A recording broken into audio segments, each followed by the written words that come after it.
Hi there, my name is Vick Quezada. I'm a mixed media artist. I work primarily in sculpture and ceramics. I was an arts and practitioner fellow at Yale Center for the Study of Race, Indigeneity, and Transnational Migration in the fall of 2022.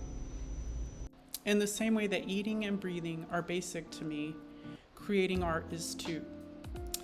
Where words fail to articulate, art speaks. For me, art is a way to express complex emotions, thoughts, and ideas in a way that goes beyond words.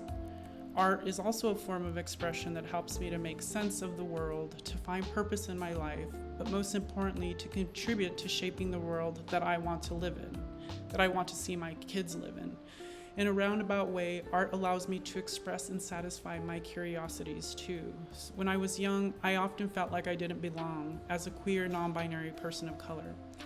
I guess I always knew I was that. I often felt discriminated against and as if I had to hide my identity from myself, but also my family too. So, to answer your question, art is a liberatory practice in which I have gained a deeper understanding of myself, my community, the world, and the structural powers that surround us.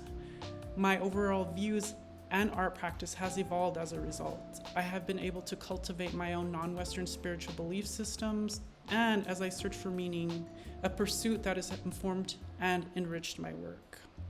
So I was born and raised on the U.S Mexico border. My family are mestizo, a term that is used to describe people of European and indigenous descent.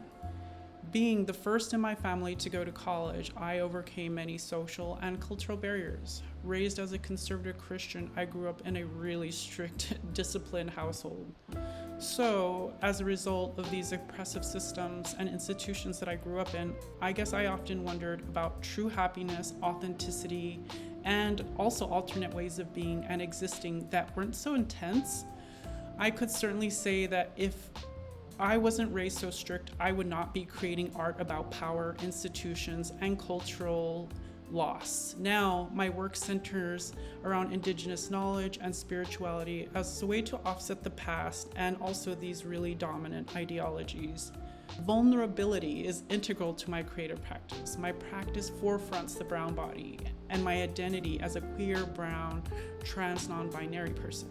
Furthermore, it also challenges the status quo in this hostile political climate. So there are definitely risks associated with this. However, this vulnerability has also allowed me to confront and challenge these oppressive systems that I am part of and that I contribute to. Furthermore, it has allowed me to challenge them and make space for others and make space for, future generations.